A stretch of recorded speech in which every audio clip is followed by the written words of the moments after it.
যারা যারা ম্যাকআউটের odd semester examination দেবে 13 তারিখ থেকে, তাদের অনেকে বলছো যে দাদা মানে কোর্স থেকে পড়ছি, আর দাদা তোমাদের যে কোর্সেসগুলো আছে সেগুলো যথেষ্ট ভালো, অনেকে ফিডব্যাক দিচ্ছ।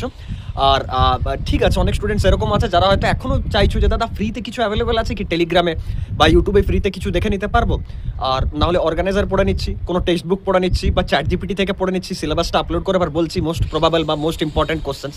তো একটা ব্যাপার ভালোভাবে বোঝার চেষ্টা করো, চ্যাট জিপিটি হোক বা যে কোনো এআই হোক না কেন, সেটা যে কোনো ক্লড হোক, জেমিনি হোক, লাইক ডিপসিক হোক, যে কোনো এআই হোক না কেন, সে এটাই অ্যানালাইজ করে যে 2-3টে কোশ্চেন পেপার বা সিলেবাসটাকে মানে অ্যানালাইজ করার পর দেখে যে হ্যাঁ এই যে যিনি কোশ্চেন পেপার সেট করেছেন তার টেন্ডেন্সি কীরকম। ধরো বেসিক ইলেকট্রিক্যালেরই কথা বললাম, আমার নিজের সাবজেক্ট, সেখানে হয়তো একটা কোশ্চেন পেপার আছে 2024 আর 2025-এরটা আপলোড করা হলো।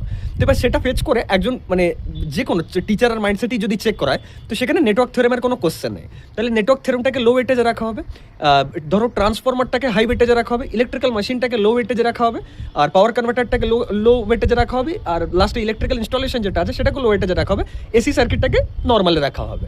ধরে নাও আমি এই বছর কোশ্চেন পেপারটা সেট করছি, আর লাস্ট ইয়ার অন্য একজন ফ্যাকাল্টি কোশ্চেন পেপারটা সেট করেছিলেন। এবার তার নলেজ ওয়াইজ, তার এক্সপিরিয়েন্স ওয়াইজ, তার মানে লাইক পছন্দ ওয়াইজ তিনি হয়তো যে যে জায়গাগুলো তার ওয়েটেজ মনে হয়েছে বেশি তিনি দিয়েছেন। কোনো তো শিডিউল্ড বা কিছু ফিক্সড তো নেই এখানে, আগে এটা থাকতো আমি যতটুকু জানি, এখন তো নেই। তাহলে আমার নিজের পছন্দের জায়গা হচ্ছে নেটওয়ার্ক থিওরেম।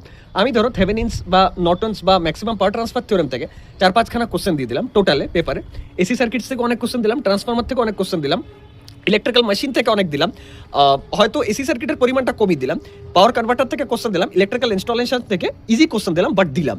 তাহলে তুমি আমাকে বলো এআই ওটা ফেচ করতে পারবে? প্রবাবিলিটি কে কোশ্চেন পেপার সেট করছে, তার পছন্দ কি?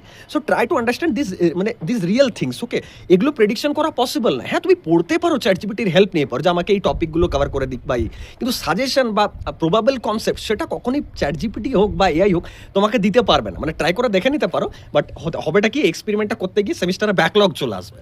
তো আমরা যে কোর্সেসে কন্টেন্ট প্রোভাইড করছি সেগুলো পড়ো, প্রচুর স্টুডেন্টস 9 CGPA, প্রচুর স্টুডেন্টস উইদাউট ব্যাকলগস পাস করেছে লাস্ট 2-3 বছরে, একজন দুজন নয়, কয়েক হাজার স্টুডেন্টসের কথা বলছি। নিজেরাও চাইলে দেখতে পাবে ফিজিক্সে কত স্টুডেন্ট এনরোল করেছে, বেসিক ইলেকট্রিক্যালে কত স্টুডেন্ট এনরোল করেছে। So trust on us, enroll now, Sourav Chakraborty play store app আছে, গো অ্যান্ড চেক আউট। বাকি দেখা হচ্ছে নেক্সট ভিডিওতে। আর লেকচারও অ্যাড হচ্ছে কিছু কিছু সাবজেক্টে, ফিজিক্সে, বেসিক ইলেকট্রিক্যালে, ম্যাথামেটিক্সে, ওগুলো একদম ওয়ান শট মানে ম্যাকআউট ওরিয়েন্টেড। তো সেখান থেকে দেখো, হেল্প হবে, ঠিক আছে? চ্যাট জিপিটির ভরসায় পরীক্ষা দিতে যেও না, আদারওয়াইজ উইল রিগ্রেট ল্যাটার। ওকে, চলো, থ্যাংক ইউ। আর এখানে আমাদের সেট আপ রেডি হচ্ছে, খুব তাড়াতাড়ি রেডি হবে এই বছরের মধ্যে, তো সেটাও আস্তে আস্তে আমি ডিসক্লোজ করবো। Thank you.